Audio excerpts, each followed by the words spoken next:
গোস্বামী পাদ বললেন, গুরুদেব আপনি কৃপা করে আমাকে সেই সমুদ্র মন্থন লীলা বিস্তারিতভাবে বর্ণন করুন। সুখদেবজি বললেন, হে মহারাজ পরীক্ষিত, কোন এক সময়ে দুর্বাসা ঋষি বৈকুণ্ঠ ধামে গিয়েছিলেন। নারায়ণকে প্রণাম করলেন, দর্শন করলেন। নারায়ণ অত্যন্ত সন্তুষ্ট হয়ে প্রসন্ন হয়ে নিজের গলা থেকে ফুলের মালা খুলে দুর্বাসা ঋষিকে পরিয়ে দিয়েছেন। দুর্বাসা ঋষি সেই মালা গলায় নিয়ে তিনি রওনা হয়েছেন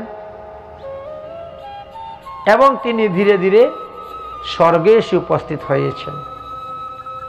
দেবরাজ ইন্দ্র তিনি কি করলেন, হাতির পিঠে হয়ে তিনি নন্দন কাননের দিকে যাচ্ছেন। হঠাৎ দেখতে পেলেন যে আসতেছেন দুর্বাসা ঋষি। দেবরাজ ইন্দ্র জানেন যে দুর্বাসা ঋষি খুব ক্রোধ, অল্পতে রেগে যান। এই জন্য তাড়াতাড়ি তিনি হাতির পিঠের থেকে নেমে গেলেন। ঐরাবতের পিঠের থেকে নেমে দুর্বাসা ঋষিকে প্রণাম করলেন। দেখো, দেবগণ ঋষিদেরকে প্রণাম করছেন। দুর্বাসা ঋষি চিন্তা করলেন যে দেবরাজ ইন্দ্র আমাকে প্রণাম করতেছে, তাকে কি দিই, যা তাহলে ভগবানের প্রসাদী নির্মাল্য মালাটাই আমি তাকে দিব। এই জন্য ভগবানের প্রসাদী নির্মাল্য মালা দিয়ে দিলেন। কিন্তু দেবরাজ ইন্দ্র তো ধনগর্বে গর্বিত। অতিরিক্ত ধন যদি কারু হয় তো সাধারণ জিনিস তো তার কাছে ভালো লাগবেই না। ধনে গর্বে গর্বিত হওয়ার কারণে সেই মালাটা তিনার পছন্দ হলো না, মালাটা তিনি গলায় দিলেন না। দুর্বাসা ঋষি চলে গেছেন, মালাটা খুলে হাতির গলায় দিয়ে দিয়েছেন। আচ্ছা, হাতির গলায় মালা দিয়েছেন, হাতি কি আর জানে যে এটা ভগবানের প্রসাদী মালা, নির্মাল্য মালা? এই মালার কি মহিমা? সে তো অজ্ঞানী প্রাণী। সে সুর দিয়ে ধরে টান মেরে ছিঁড়ে দিয়ে ফেলে দিয়েছে, পায়ের নিচে খুঁজতে। দুর্বাসা ঋষি হঠাৎ জানি কি মনে হলো, পিছন দিকে ফিরে তাকালেন। আর যেই পিছন দিকে ফিরে তাকিয়েছেন তখন দেখেন যে ভগবানের প্রসাদী মালার অপমান করা হচ্ছে। সর্বনাশ! ধনে গর্বে গর্বিত বলে ভগবানের প্রসাদী মালাকে অপমান করলি, তাহলে তুমি নির্ধন হও। অভিসম্পাদ দিলেন, তুমি শ্রীহীন হও। শ্রী মানে সম্পদ, এখানে শ্রীহীন হও, সম্পদহীন হও। যেই অভিসম্পাদ দিয়েছেন, এখন লক্ষ্মী তো আর থাকতে পারে না। দুর্বাসার অভিশাপের কারণে লক্ষ্মী তখন স্বর্গের থেকে পালালেন। আমাদের ধনলক্ষ্মী, মর্ত্যলক্ষ্মী, স্বর্গলক্ষ্মী, রাজ্যলক্ষ্মী, বৈকুণ্ঠ লক্ষ্মী, ভাগ্যলক্ষ্মী, এইভাবে অনেকভাবে বিভক্ত করা আছে।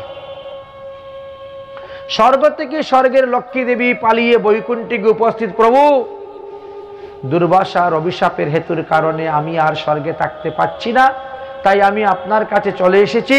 এবার আপনি বলুন কি করব, কোথায় যাব? ভগবান নারায়ণ বললেন যে তুমি এখন সমুদ্রে প্রবেশ করো। সমুদ্র দেবী হলেন তোমার পিতা, যাও ওখানে গিয়ে তুমি প্রবেশ করো। পুনরায় তোমাকে সমুদ্র মন্থন লীলা কেন্দ্র করে তোমাকে আমরা উদ্ধার করব এবং তোমার সঙ্গে আমার বিবাহ কার্য হইবে। তাই স্বর্গলক্ষ্মী চলে গেলেন, সমুদ্রে গিয়ে প্রবেশ করলেন।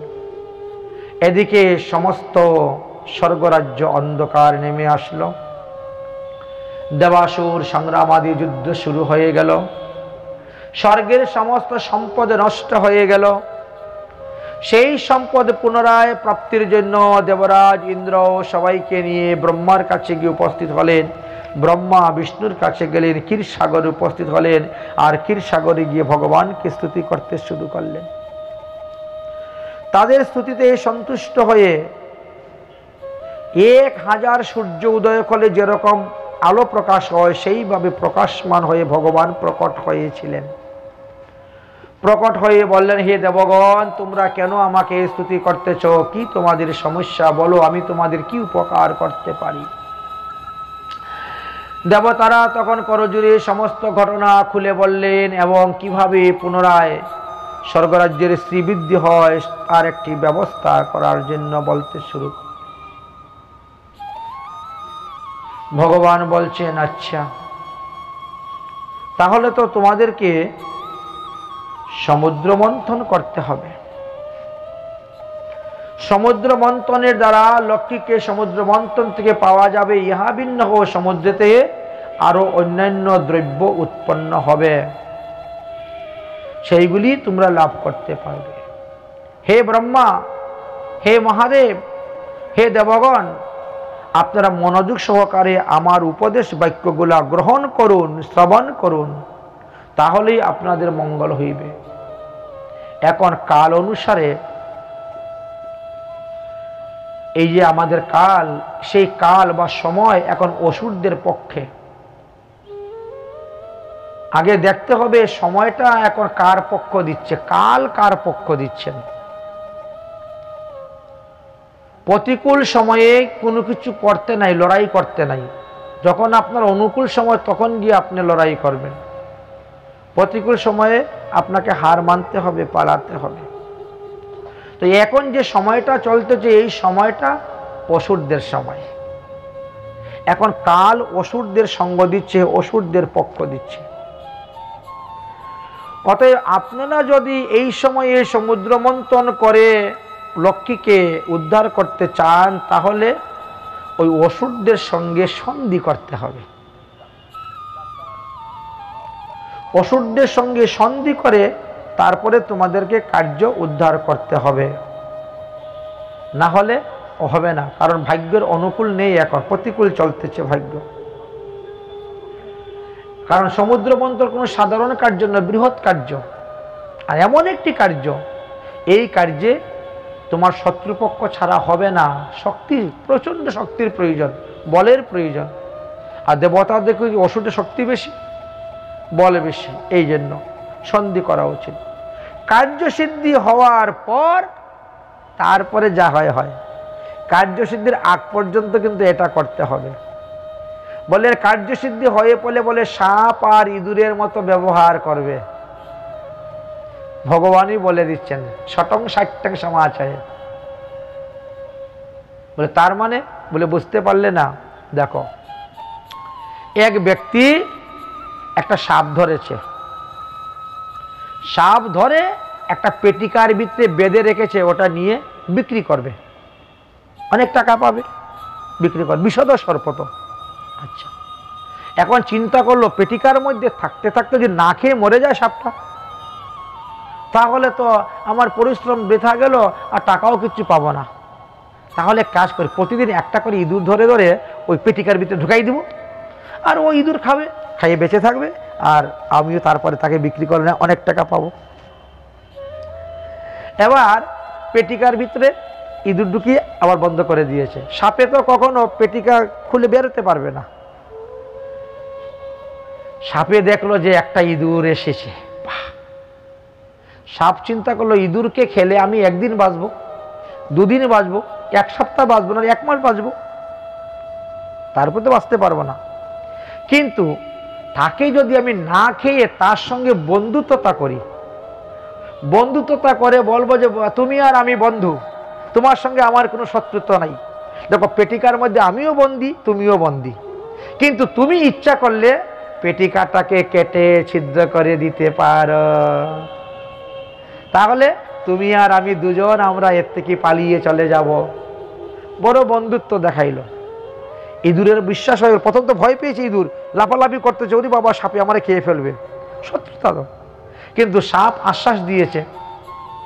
এবার ইঁদুর কেটে কেটে কেটে কেটে পেটিকাতে এত বড় রাস্তা করে দিয়েছে, বুঝেছেন? ইঁদুর ফস করে বেরিয়ে যাচ্ছে, আবার ফুস করে ভিতরে ঢুকতেছে, বন্ধু আসো, এই তো রাস্তা হয়ে গেছে। তারপরে ধরে খাপ করে খেয়ে ফেললো। সাপ ইঁদুরটাকে খেলো, খেয়ে এবার একটু শক্তি হলো, এইবার পেটিকার থেকে বেরিয়ে চলে গেল।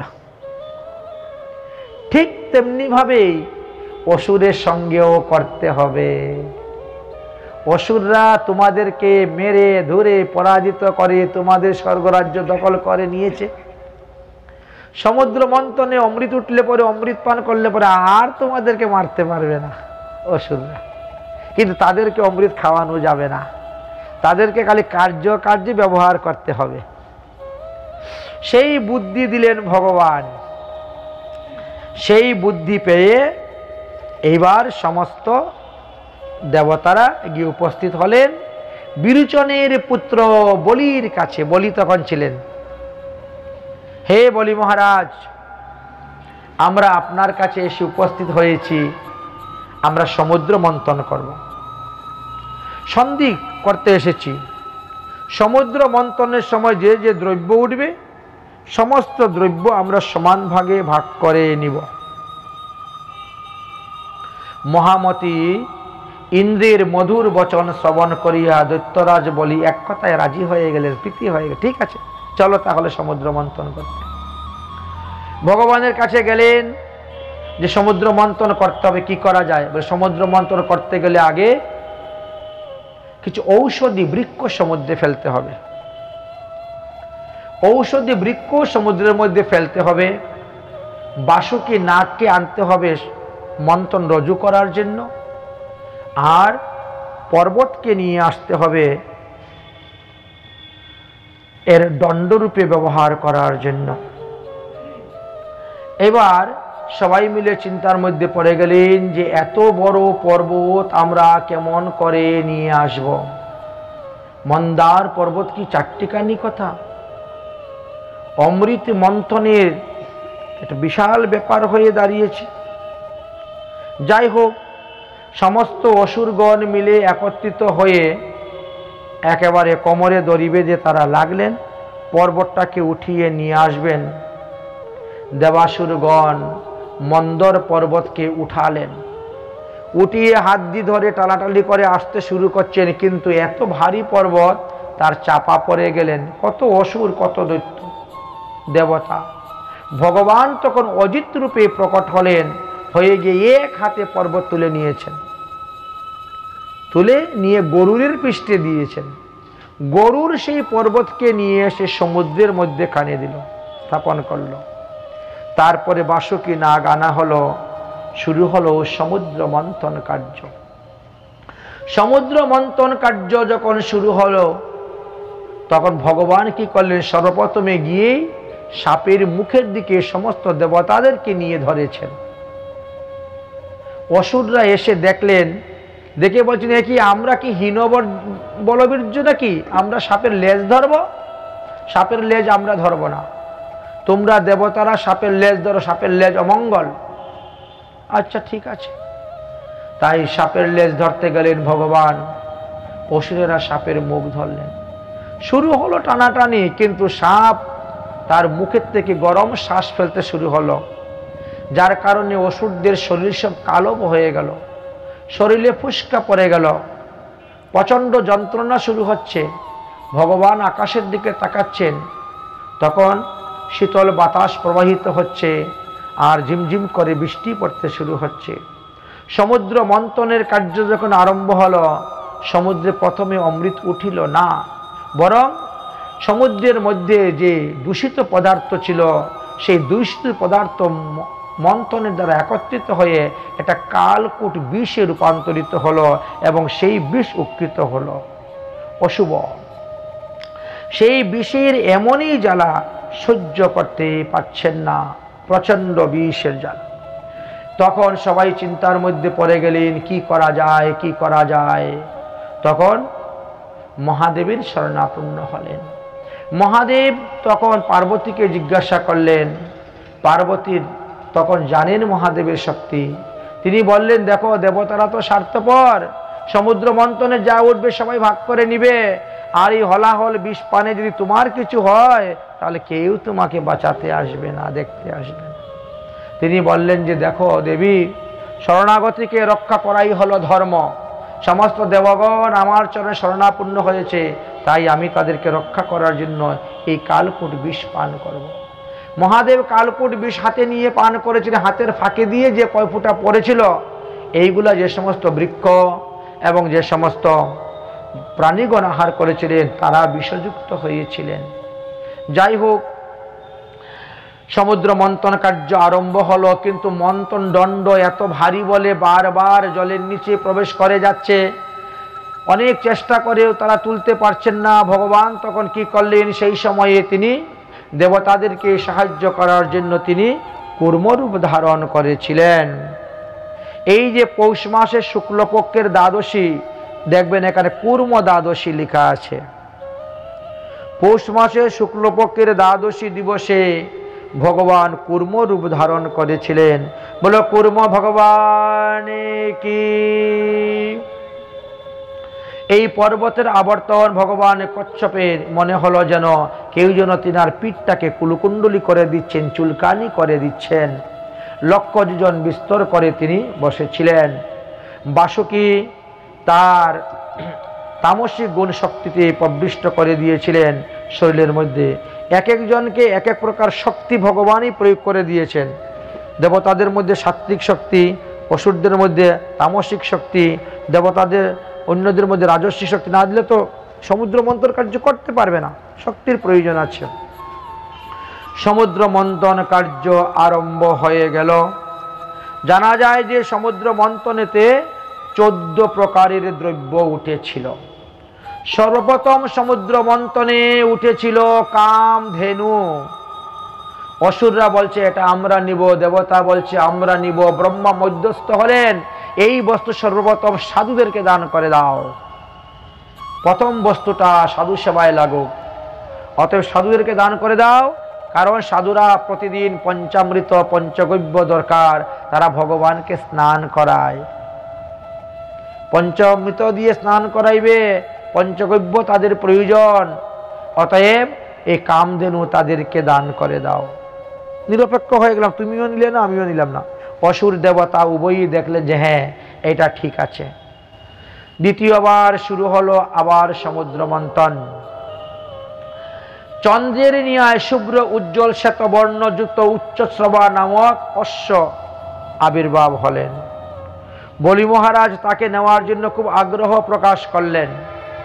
ভগবান বিষ্ণু পূর্বের পরামর্শ দিয়েছিলেন ইন্দ্রকে, ইন্দ্র তুমি কিন্তু এই উচ্চশ্রবাকে নিবে, গ্রহণ করবে। আগের থেকে ভগবান বলে দিয়েছেন, এখন এই জিনিস উঠবে তুমি হাত দিয়ে দিবে, পটকে ধরবে।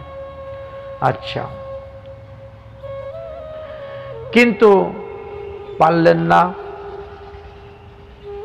উচ্চশ্রবা নামক ঘোড়াটাকে নিয়ে গেলেন বলি মহারাজ। তা এবার যেটা হবে সেটা নিবা।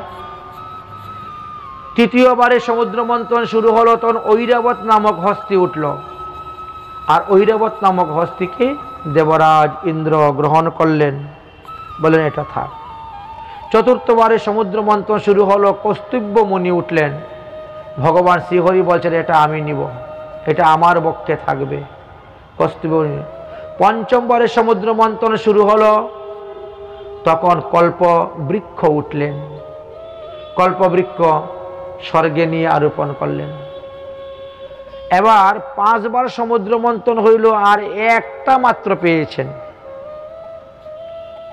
বলি মহারাজ। এই জন্য তিনি একটু ক্ষুধামৃত। তিনি বলছেন এইবার যেটা উঠবো সেটা আমি নিব। বলে আগে সমুদ্র মন্থন হোক, তারপর দেখা যাক কি উঠবে। ষষ্ঠবার সমুদ্র মন্থন যখন হলো, তখন অপ্সরাগণ উঠলেন। দৈত্যরা বলছে আমরা নিব, দেবতা বলছেন আমরা নিব, ব্রহ্মা বলছেন দৈত্যগণ তোমাদের নিয়ে লাভ হবে না। কারণ এরা তো শুধু খালি নৃত্য করতে জানে, আর কিছুই জানে না। এরা কোনো ঘরের কাজকর্ম করতে জানবে না। তো এদেরকে নিয়ে কি হবে, তোমাদের অন্ন ধ্বংস হবে। এই জন্য এদেরকে নেওয়ার দরকার নেই, এরা স্বর্গে থাক, স্বর্গে তো কোনো কিছু অভাব নেই। ঠিক আছে। সপ্তমে সমুদ্র মন্থন শুরু হলো, স্বয়ং লক্ষ্মী দেবী প্রকট হলেন। অসুরগণ দেবতাগণ সবাই মিলে বলছে আমরা নিব, আমরা নিব। দেবরাজ ইন্দ্র দৌড়ে গিয়ে একটা উচ্চ আসন নিয়ে আসলেন বসে দেওয়ার জন্য। পঞ্চামৃত পঞ্চগব্য নিয়ে আসলেন অভিষেক করাইবার জন্য। শুরু হলো, লক্ষ্মীর মহা অভিষেক হলো। গন্ধর্বগণ গীত গাচ্ছেন, অপ্সরাগণ নৃত্য করতে শুরু করেছেন। ঢাক ঢোল মৃদঙ্গ আদি বিভিন্ন রকম বাদ্যযন্ত্র শুরু হলো। লক্ষ্মী দেবী হাতে পদ্মফুল নিয়ে সিংহাসনে প্রবিষ্ঠিত হয়ে আছেন। তিনাকে সবাই চাচ্ছে। ব্রহ্মা মধ্যস্থ হয়ে বললেন, দেখো লক্ষ্মী দেবী যাকে স্বামী রূপে গ্রহণ করে বনমালা দিবেন তিনি হবেন স্বামী। অতএব স্বয়ম্বর সভা, এই স্বয়ম্বর সভার উৎপত্তি হলো। তাই লক্ষ্মী দেবীর হাতে মালা দিলেন, আর মালা দিয়ে সর্বত্র নিয়ে যাচ্ছেন, দেখাচ্ছেন, একে একে সবাইকে দেখাচ্ছেন, কিন্তু কাউকে পছন্দ হলো না। অবশেষে তিনি নারায়ণের গলায় মালা দিয়ে নারায়ণকে বরণ করে নিলেন। লক্ষ্মী নারায়ণের বিবাহ কার্য সম্পূর্ণ হয়ে গেল। পুনরায় আবার সমুদ্র মন্থন শুরু হলো, কিন্তু অসুরেরা বলছে আমরা আর সমুদ্র মন্থন করব না। কেন? আরে 7বার 7টা জিনিস উঠলো, আর তার মধ্যে একবার খালি একটা ঘোড়া পেয়েছি, উচ্চশ্রবা নামক ঘোড়া, আর কিচ্ছু পাই নাই। কিন্তু আগে সন্ধি কি ছিল? সমুদ্র মন্থনে যা উঠবে সমান সমান ভাগ করে নিব। ব্রহ্মা বলছে সমান ভাগটা করবে কেমন? ঘোড়াকে কেটে কি 2 টুকরা করে নিয়ে যাবে? না হাতিকে কেটে 2 টুকরা করে নিয়ে যাবে? না লক্ষ্মীকে কেটে 2 টুকরা করে নিয়ে যাবে? তোমরা একবার নিচ্ছ, ওরা একবার নিচ্ছে, তোমরা একবার নিচ্ছ, ওরা একবার নিচ্ছে, এইভাবেই তো। তাতে তাহলে কি হলো? আমরা তো একবার মাত্র একটা ঘোড়া পেলাম, আর তোমরা তো সব পেয়ে গেলে। দেবতারা নিচ্ছ, ভগবানে নিচ্ছে, ঋষিরা নিচ্ছে, তোমাদের তাহলে সংখ্যা কিরকম ভাবে হচ্ছে? আগে তো এরকম কথা ছিল না। আচ্ছা ঠিক আছে বাবা, এবার যা উঠবে আমরা তোমাকেই দিব, আমরা কেউ নিব না। সত্যি বলে একদম সত্যি সত্যি সত্যি। ভগবান বিষ্ণু, ব্রহ্মা, মহাদেব সব মধ্যস্থ হলেন যে ঠিক আছে এইবার যা উঠবে এই কেউ হাত দিবা না, কেউ নিবা না, এইবার যা উঠবে ওরাই নিবে সব। ঠিক আছে, সমুদ্র মন্থন হলো। এবার বারুণী মদিরা উঠে গেছে, মদ। অসুরের আর ভাগ এখন। অসুরেরা সেই মদ খেয়ে একেবারে মত্ত হয়ে এখন সমুদ্র মন্থন শুরু হয়েছে, বলেছেন। মদ খেয়ে মত্ত হয়েছেন, হয়ে সমুদ্র মন্থন শুরু হয়েছে। সমুদ্র মন্থন শুরু হলো, তারপরে উঠলেন পারিজাত পুষ্প। তারপরে সমুদ্র মন্থন শুরু হলো, তখন উঠলেন ধন্বন্তরী। অমৃতের কলস নিয়ে ধন্বন্তরী উঠলেন। আয়ুর্বেদের শাস্ত্রের তিনি প্রবর্তক, যজ্ঞের হুতা। এই ধন্বন্তরী ভগবান এক অংশে ধন্বন্তরী রূপে। ধন্বন্তরী যখন উঠেছেন অমৃতের কলস নিয়ে, সবার আগে দৈত্যদের দৃষ্টি পড়ে গেল। দৈত্যদের দৃষ্টি পড়ে গেল।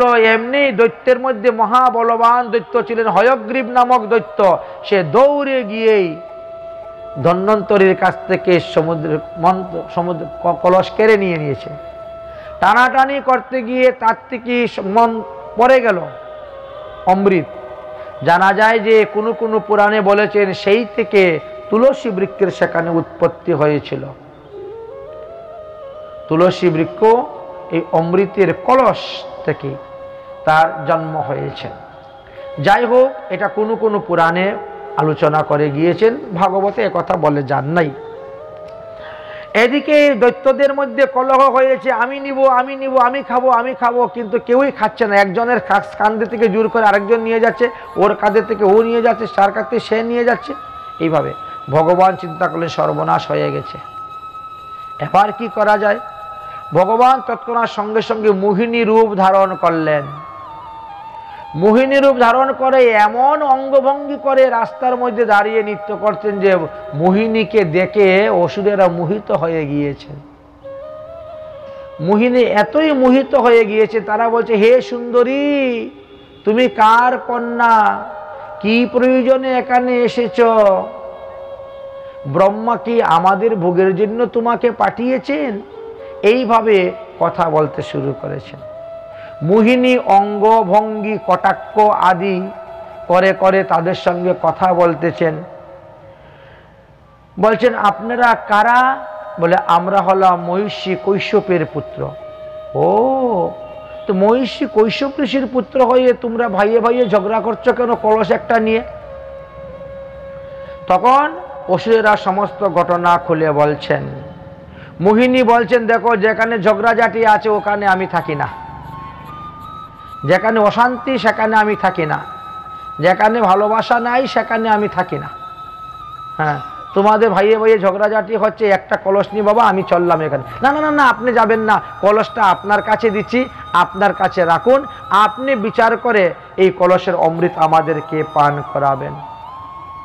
মোহিনী একটু ব্যঙ্গ করে বলছেন, তোমরা আমারে বিশ্বাস করে আমার কাছে কলস দিচ্ছ কেন? আমাকে বিশ্বাস করছো কেন? আমার কাছে কলস দিচ্ছ? আমার সঙ্গে তোমাদের জানা নাই, শোনা নাই, চিনা নাই, আজকে নতুন রাস্তায় পরিচয়, বুঝেছেন? অতএব কেন বিশ্বাস করতেছ? কিন্তু অসুরেরা চিন্তা করলো, আমরা যদি এই দেবীর মনকে জয় করতে পারি, অমৃত পাই আর না পাই, দেবীকে তো পাবো। মোহিনীকে পাওয়ার লালসা তাদের মধ্যে অধিক হয়ে গেল, অমৃত চাইতেও বেশি হয়ে গেল। তিনি বলেন, ঠিক আছে, তোমরা যখন আমাকে বিশ্বাস করে আমার কাছে কলস দিচ্ছ, তাহলে আমি যেইভাবে বলবো সেইভাবে কাজ করতে হবে। দেখো, অমৃত অত্যন্ত পবিত্র বস্তু, আর পবিত্র বস্তু পবিত্রভাবেই পান করতে হয়, অপবিত্রভাবে করতে নাই।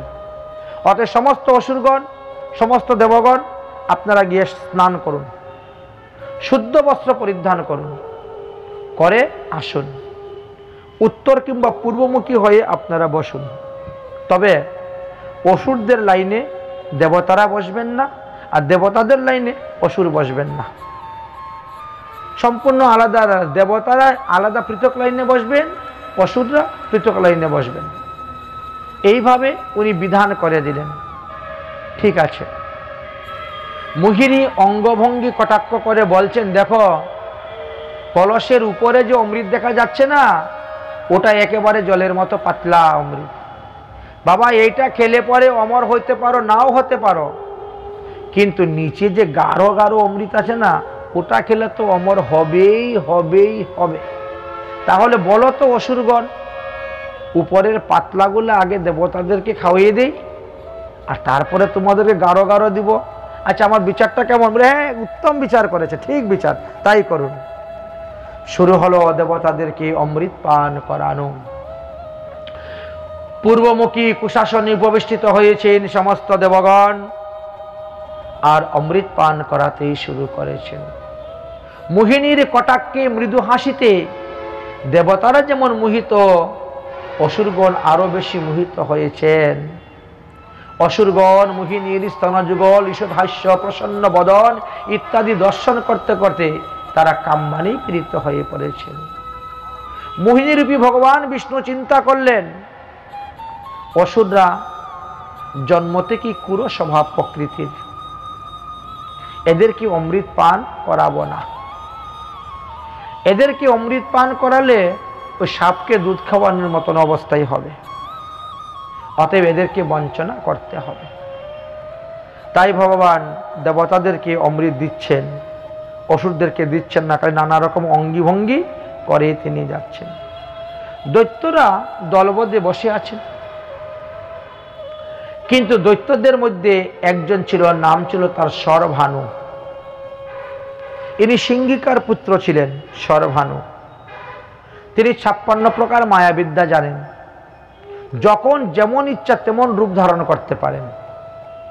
তিনি চিন্তা করলেন, যেভাবে মোহিনী অমৃত পান করিয়ে যাচ্ছে, শেষে হয়তো আমাদের কপালে আর জুড়তে নাও পারে।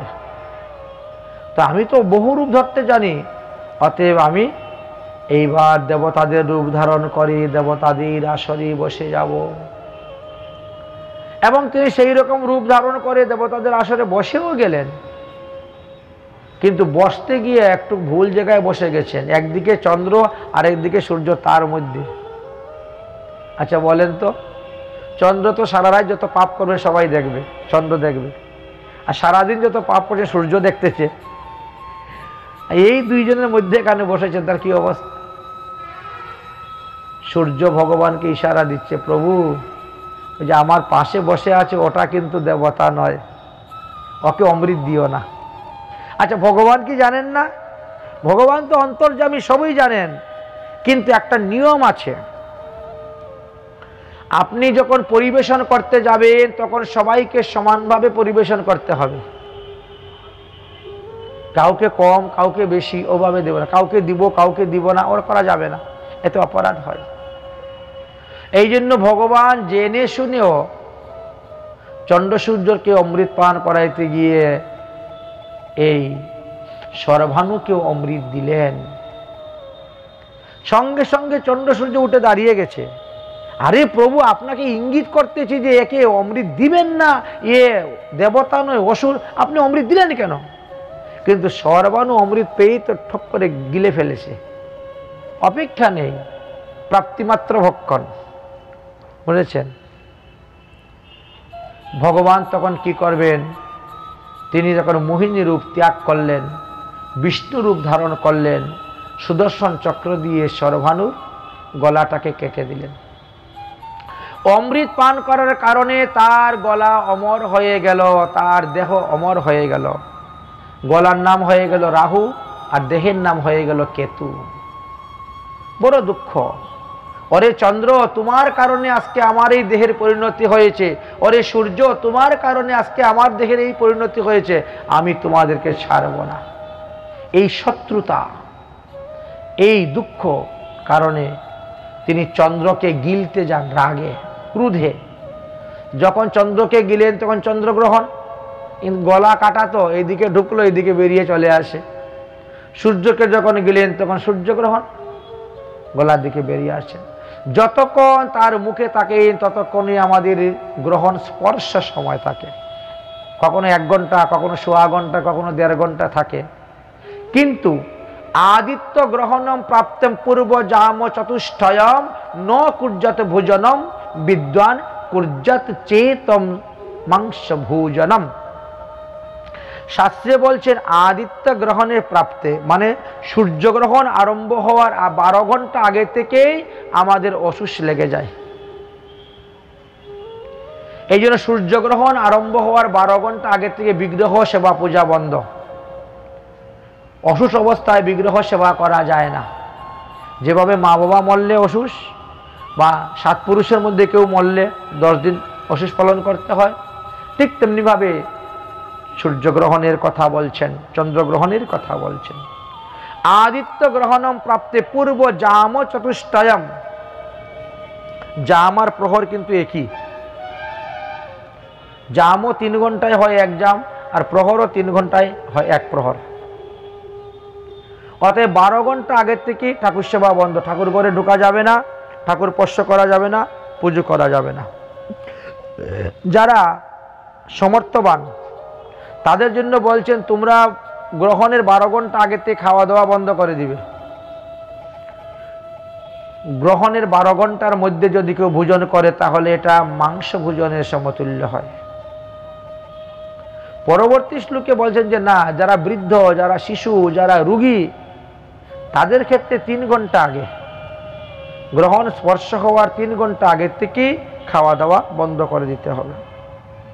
সূর্যগ্রহণে তো নাস্যায়াত পূর্বত জাম চতুষ্টয়ম চন্দ্রগ্রহণে তো ত্রিজামং স্থির বাল বৃদ্ধা নিতরা। তখন বললেন যে না, বালক বৃদ্ধ যারা আছে তাদের জন্য 1 জাম 3 ঘন্টার জন্য দেওয়া আছে।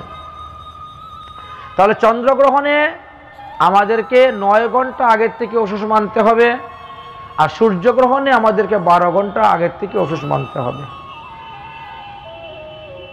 সূর্যেন্দ্র গ্রহণম ফলতাবত কুর্জং জপাদিকম ন স্বপ্নে নত ভুঞ্জতি স্নতং ভুঞ্জিতং মুক্তমেতয়ম।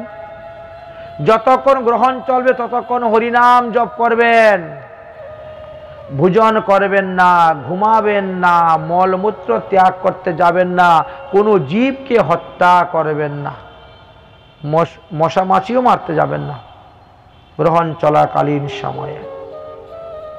বলে যদি করি তো কি হবে? বলে নিদ্রায়াং জায়তে রোগা। যদি আপনি গ্রহণে চলার সময় ঘুমান তাহলে আপনার একটা রোগ ভালো হতে না হতে আরেকটা রোগে ধরবে। নিদ্রায়াম জায়তে রোগ মূত্রে দরিদ্রতা মুঞ্চায়াত। যদি গ্রহণ চলাকালীন সময়ে আপনি প্রস্রাব করেন, আপনার টাকা পয়সা সব নষ্ট হবে, দিন দিন আপনি দরিদ্রতা প্রাপ্ত হবেন। পুরুষে কৃমি যোনিন। আর যদি মলমূত্র ত্যাগ করেন, পায়খানা আদি করতে যান, তাহলে কৃমিজনিতে গত হবে। সাত মিথুনে গ্রাম সাকুরা, আর যদি গ্রহণ চলাকালীন সময়ে কেউ স্ত্রী সহবাস করে তাহলে গ্রাম্য শকুর হয়ে তাকে পরজন্মে জন্মগ্রহণ করতে হবে। ভগ্নিশ্চমে কুষ্ঠ, শরীরের মধ্যে তেল্যমর্দন করেন যদি কুষ্ঠরোগ হবে। ভোজনে সাদ অদুগতি, আর যদি ভোজন করেন তাহলে উদরাম রোগ আপনার সৃষ্টি হবে। বচনেশ্চ ভবেত সর্প, যদি হরি কথা না বলে গ্রাম্য কথা বলেন, কারোর প্রতি ক্রোধ দেখান, কারোর সঙ্গে ঝগড়া করেন, তাহলে সর্পজনী প্রাপ্ত হবেন। বধেচ নরকম ব্রজেত, সেই সময় মশা মাছি পিপিলিকা আদি বধ করলেও আপনাকে নরক ভোগ করতে হবে। গতকালকে আমরা বলেছিলাম যে ভাগবতে লেখা আছে যম মহারাজ মশা মাছি পিপিলিকা মারার পাপ ধরেন না, কিন্তু এখন বলছেন না, ওই সময়ে ধরবেন কার্যকারণ হেতু। সংক্রমে গহনে শৈব নস্নাত্তম তয়মানব, গ্রহণ সমাপ্ত হওয়ার সঙ্গে সঙ্গে সবস্ত্রে স্নান করবেন। যতগুলা কাপড় আপনার পরিধানে আছে সবস্ত্রে স্নান করবেন। যদি না স্নান করেন সপ্তজন্মেষু কষ্টং সৎ দুঃখং ভাবি চ সর্বদা, তাহলে 7 জন্ম আপনার কুষ্ঠরোগগ্রস্ত হবেন এবং দরিদ্রতা প্রাপ্ত হবেন। উত্তিষ্ঠ গম্যতাং রাহু তেজ্যতে চন্দ্র সঙ্গম, কর্মচণ্ডাল যুগত্তায়ম কুরু পাপ ক্ষয়ং মমঃ। গ্রহণ সমাপ্ত হওয়ার সঙ্গে সঙ্গে যদি আপনি স্নান না করেন আগামী গ্রহণ পর্যন্তই আপনার অসুস, ওই কাল অসুসের মতন একেবারে পড়ে আছে অসুস, আপনি ভগবত সেবা পূজার থেকে বঞ্চিত। যাই হোক, এদিকে দেবতা অসুরগণের সঙ্গে যুদ্ধ শুরু হয়ে গেছে। দৈত্যরাজ বলি বলছেন, দেখো দেখো ভগবান বিষ্ণু অসুরদের পক্ষ নিয়ে, দেবতাদের পক্ষ নিয়ে তিনি মোহিনী রূপ ধারণ করে এসে আমাদেরকে বঞ্চনা করে অমৃত পান করে, ধর ধর মার মার মার। শুরু হয়ে গেল যুদ্ধ, ভয়ঙ্কর যুদ্ধ হয়েছিল। কিন্তু সেই যুদ্ধে অসুররা পরাজিত হয়ে গেল, দেবতাদের জয় হয়ে গেল। বলি মহারাজ মারা গেলেন, ময়দানব মারা গেলেন, তিনার বড় বড় সৈন্য সামন্ত যারা ছিল সবাই মারা গেলেন সেই যুদ্ধে। অতঃপর শুক্রাচার্য যুদ্ধক্ষেত্রে আসলেন মৃত সঞ্জীবিনী মন্ত্রের দ্বারা, তখন তিনি বলিরাজ আদি তিনার সমস্ত সৈন্যদেরকে জীবিত করলেন। জীবিত করে এদেরকে নিয়ে রসাতলে চলে গেলেন। হে রাজন, এখন তুমি যুদ্ধ করতে যেও না, এখন তোমার অনুকূল পরিবেশ নয়। তোমার অনুকূল পরিবেশ যখন আসবে তখন আমি বলবো তুমি যুদ্ধ করতে যাবে, তুমি যুদ্ধে জয়লাভ করতে পারবে। এখন তুমি ব্রহ্মচর্য পালন করে হরিভজন করো, তপস্যা করে দেহের মধ্যে শক্তি অর্জন করো, সাধুগুরু বৈষ্ণবের সেবা করো। ব্রাহ্মণ বৈষ্ণবের আশীর্বাদ না পাওয়া পর্যন্ত তুমি স্বর্গরাজ্য লাভ করতে পারবে না। অতএব তুমি ব্রহ্মচর্য পালন করো আর আরম্ভ করো ব্রত। দৈত্যগুরু শুক্রাচার্য এইভাবে আদেশ দিলেন। শুরু হলো ব্রহ্মচর্য পালন করে ব্রত, উপাসনা, তপস্যা করা। উদ্দেশ্য কি? স্বর্গরাজ্য দখল। ঠিক আছে, চলছে। এদিকে দেবর্ষি নারদ হরিগুণগান করতে করতে করতে করতে কৈলাস পর্বতে গিয়ে উপস্থিত। কৈলাস পর্বতে উপস্থিত হয়ে দেবর্ষি নারদ বলছেন, দেবাদিদেব মহাদেব, আপনি ভগবানের সমস্ত অবতার দর্শন করেছেন, কিন্তু মোহিনী অবতার আপনি দর্শন করেন নাই। কারণ তখন আপনি ওই কালকূট বিষ ভক্ষণ করেছিলেন আর তার দ্বারা অজ্ঞান হয়ে পড়েছিলেন। কালকূট বিষ গলার মধ্যে রেখেছিলেন বলে তো কণ্ঠ নীল হয়ে গেল, নীলকণ্ঠ মহাদেব নামই হয়ে গেল। অতএব যদি কখনো সময় হয়, সুযোগ হয়, তাহলে ভগবানের মোহিনী রূপ দেখে আসবেন। যে রূপ দর্শন করে পৃথিবীতে কোনো ব্যক্তি স্থির থাকতে পারবে না, সেই স্থির। মহাদেব বলছে ঠিক আছে আমি যাব দেখতে, আমি তো কামদেবকে ভস্ম করে দিয়েছি। অহংকার, কাম আমাকে কিছুই করতে পারবে না, অতএব ভগবানের মোহিনী রূপ আমি দর্শন করে আমি স্থির থাকতে পারবো, ধীর থাকতে পারবো, অটল থাকতে পারবো। চলো তো পার্বতী দেখে আসি তো ভগবানের মোহিনী রূপ। পার্বতীকে সঙ্গে করে নন্দী ভিরিঙ্গিদেরকে সঙ্গে করে নিয়ে রওনা হয়েছেন বৈকুণ্ঠে। নারায়ণের কাছে উপস্থিত হয়ে নারায়ণকে প্রণাম করে বলছেন, হে ভগবান, আমি আপনার সেই মোহিনী রূপ দর্শন করতে চাই, আপনি কৃপা করে দর্শন দেন। ভগবান বলছেন, না না না, এখন এই অবস্থায় তোমাকে মোহিনী রূপ দেখানো যাবে না,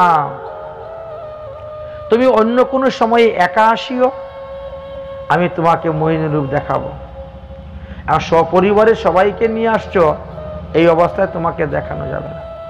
মহাদেব বলছেন, আমি তো কামকে জয় করে ফেলেছি, কাম আমাকে কিছুই করতে পারে না, কামকে ভস্মভূত করে দিয়েছি, অতএব আপনি দর্শন করান। ভগবান বলছেন, বললাম তো আমার এই মোহিনী রূপ দর্শন করে পৃথিবীর কেউ স্থির থাকতে পারে না, তুমিও পারবে না। কিন্তু মহাদেব তিনার ইন্দ্রিয়ের উপর তিনি অতটাই বলছেন যে হ্যাঁ আমি পারবো, আমি আমার ইন্দ্রিয়ের স্বভাব জানি, চরিত্র জানি, আমি তাকে নিজে বশ করে রেখেছি। ভগবান বলছে ঠিক আছে তাহলে যাও, তুমি যখন দেখতে চাচ্ছ তাহলে দেখাও। মহাদেব চলে কৈলাস পর্বতে আসার পূর্বেই ভগবান মায়ার দ্বারা বনের মধ্যে একটি সুন্দর স্থান তৈরি করলেন। নিজে মোহিনী রূপ ধারণ করে কন্দুক খেলা করতে শুরু করলেন। স্মৃত হাস্য হয়ে মহাদেবের দিকে তাকাচ্ছেন, বঙ্কিম নেত্রে দৃষ্টিপাত করতেছেন। ইহাতে মহাদেবের মন বশীভূত হয়ে গেল। তিনি মোহিনীর কটাক্ষতে এতই বিবল হয়ে পড়লেন যে পাশে যে নন্দী দাঁড়িয়ে আছে, পাশে যে সতী পার্বতী দাঁড়িয়ে আছেন, সেই দিকে তিনি লক্ষ্য নেই। তিনি ছুটে যাচ্ছেন মোহিনীর দিকে, আর মোহিনী বল খেলতে খেলতে তিনি আর কন্দুকটা একটু দূরে চলে গেছে। বল ধরতে গিয়ে পিছল খেয়ে পড়ে গেছেন, এমনি বাতাস আসলো আর মোহিনীর বস্ত্রটাকে উড়িয়ে নিয়ে চলে গেল। বিবস্ত্রা মোহিনীর অঙ্গ প্রত্যঙ্গ দর্শন করে মহাদেব আর স্থির থাকতে পারলেন না।